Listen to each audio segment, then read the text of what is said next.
Assalamualaikum warahmatullahi wabarakatuh. Halo teman-teman kelas 5, kita jumpa lagi dalam video lanjutan dari pembelajaran surah At-Tin. Bagaimana kelanjutannya? Yuk kita saksikan video berikut ini. Oke, teman-teman, kemarin kita sudah menyaksikan ayat 1 sampai ayat dengan 4. Nah, sekarang kita akan berlanjut ke ayat 5 sampai ayat 8. Apa bunyi ayat 5? Summa radadnahu asfala safilin. Nah, dalam ayat keempat kemarin kita manusia mulia di hadapan Allah, tapi akan jadi lebih hina kalau kita seperti apa? Dalam perkataan sering bohong, dalam makanan sering makan yang haram-haram, kemudian ketika orang lain sholat tidak sholat. Maka yang tadinya derajat manusia lebih tinggi daripada hewan akan jauh lebih rendah dan lebih hina daripada hewan. Karena apa? Karena melanggar perintah dari Allah Subhanahu wa taala. Selanjutnya ayat ke-6. Ayat ke-6 itu apa bunyinya? Illal ladina amanu wa amilus solihati falhum ajrun ghairu mamnun. Nah, orang yang tadinya hina, orang yang tadinya sering berbuat dosa, nah bagaimana kalau kita akan menaikkan derajat kita sendiri? Nah, dengan cara beriman kepada Allah dan juga berbuat kebaikan dengan beramal soleh. Kalau tadinya kita sering berbuat jahat, sering meninggalkan sholat, kalau perkataan kita sering berkata kotor, maka gantilah dengan perkataan dan perbuatan yang lebih baik. Karena apa? Kata Allah, orang yang beriman dan beramal soleh akan mendapatkan pahala yang besar di akhirat nanti. Nah, teman-teman, ayat ke-7 yang berbunyi fama yukadzibuka ba'du biddin. Dan apakah engkau mendustakan hari kiamat? Nah, pada ayat ini Allah mempertanyakan tentang hari kiamat. Kenapa kita semua atau kebanyakan manusia bisa melupakan hari akhirat?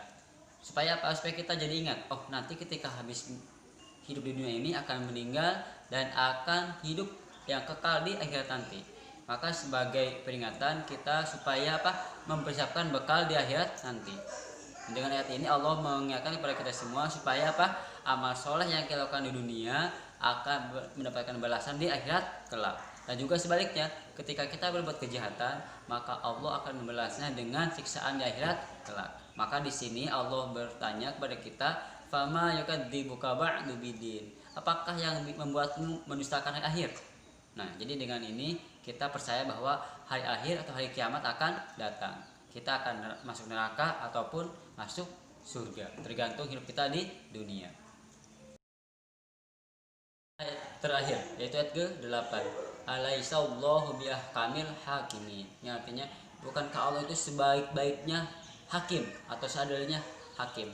Kenapa di sini Allah itu sebagai pencipta, pengatur segala urusan kita, dan juga Allah itu sebagai yang memberikan keputusan yang adil. Contohnya, kalau orang yang berbuat banyak dosa, maka Allah akan berikan balasan dengan siksaan. Dan sebaliknya, bagi orang yang berbuat baik, berbuat kebaikan yang banyak, Allah juga akan memberikan pahala yang juga besar. Nah, bagi orang yang tadinya berbuat dosa kemudian bertobat, insya Allah Allah akan menilai dengan seadil-adilnya. Mudah-mudahan kita bisa selalu menjaga diri kita sebagai manusia sempurna dengan cara apa? Dengan cara berbuat kebaikan. Karena apapun yang kita lakukan di dunia ini, Allah Maha Adil. Allah akan menentukan segala yang kita lakukan. Sekarang tinggal kita, apakah kita mau hina seperti binatang atau akan mulia sebagai manusia sempurna seutuhnya di sisi Allah dan mendapatkan nikmat Allah, bisa bertemu dengan Allah di surga nanti. Marilah kita ambil kesimpulan. Apakah kesimpulannya? Yang pertama, surat ini merupakan surah Makkiyah yang terdiri dari 8 ayat dan nomor surah ke-95. Kemudian dalam surat ini ada namanya Al-Baladil Amin. Apa itu? Yaitu kota Mekah. Kemudian selanjutnya dalam surat ini menjelaskan bahwa Allah memperingatkan kita untuk selalu berbuat baik. Kenapa? Kalau kita berbuat baik akan menjadi makhluk yang sempurna. Kalau kita yang berbuat banyak jahat, Allah menilai kita sebagai makhluk yang hina. Adil. Itu saja bisa sampaikan. Terima kasih. Assalamualaikum warahmatullahi wabarakatuh.